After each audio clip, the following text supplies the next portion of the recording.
Welcome to another educational video. We will answer all your questions in this video. Please support us by liking and subscribing. In this video, we will teach you about the Bitcoin blockchain and its structure and the entire cryptocurrency market. Like a dollar or a euro, a Bitcoin is a token of value.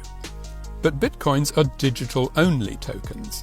Unlike other digital items such as photos or documents, they can't be duplicated. There are, and only ever will be, 21 million Bitcoins, each of which can be divided into 100 million smaller units called satoshis. To spend a Bitcoin, you can think of putting it into an envelope to send the person you want to pay. This is where the ingenious mix of privacy and accountability is built into the system. The recipient needs to give you a public key to send your envelope to. It's a long string of numbers and letters, like giving the details of a post office box to send a letter to. The recipient doesn't need to worry about sharing their public key, just as you don't worry about sharing your bank account number, because people can only pay money into it.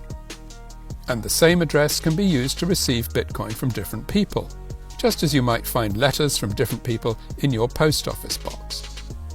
For each public key, there's a private key, which must be kept secret, because that's how the owner can open the box and access the Bitcoin inside. The blockchain is publicly visible. You can see all the transactions on a Blockchain Explorer website. That creates accountability. You can even set up an alert for any Bitcoin address to be notified when money has been added to or taken from that address. So when a payment is made, the record on the blockchain shows how much money has passed from A to B and exactly when. But only A and B know who they are, and only B can now access the money. Bitcoin has been moved from one owner to another, just like a dollar bill being passed from buyer to seller. You've probably heard of Bitcoin, and maybe Bitcoin mining and blockchain too. But what exactly are they? This is the first of 3 short guides to how Bitcoin works, starting with blockchain. The Bitcoin software keeps records of Bitcoin payments and other digital events by adding a timestamp to record exactly when each event occurred. In doing so, it creates something a bit like a bank statement, with each event listed along with its time. Long lists of events and times are grouped together into blocks. The detailed content of a block is then used as the input to a mathematical calculation. Its output is called the block header, an identifier which is unique to that block. Then the block header of that block is included within the next block, and therefore as part of the input to its block header. That links the blocks together in a fixed order known as the blockchain.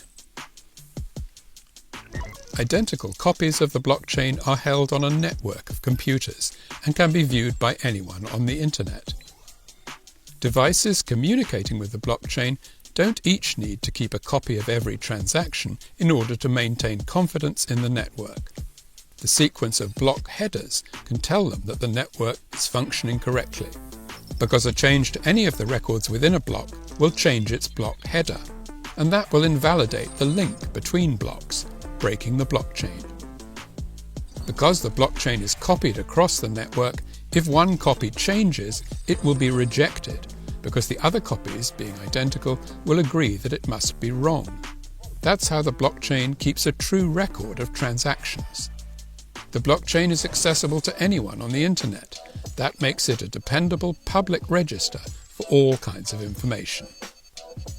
So that's how individual events and transactions are stored. The idea of Ethereum was presented by Vitalik Buterin in 2013 in a white paper. He was active in Bitcoin magazine and believed that Bitcoin has shortcomings that need to be fixed. Finally, in January 2014, together with several other developers, he perfected his idea, and in August of the same year, he attracted funds to implement his project, which has smaller units called millibits and satoshis. Ether also has smaller units with different names. The smaller units of the Ethereum are called Sabo, and its division is as follows: each Ether is equal to 1 million Sabu.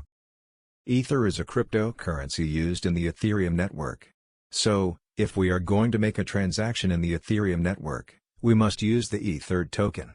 Just like the dollar currency, which consists of smaller units called cents, and Bitcoin, Ethereum 2.0, ETH2, was a set of 3 or more upgrades, also known as phases, meant to transition the network's consensus mechanism to proof of stake, and to scale the network's transaction throughput with execution sharding and an improved EVM. Thank you very much for watching the video until the end.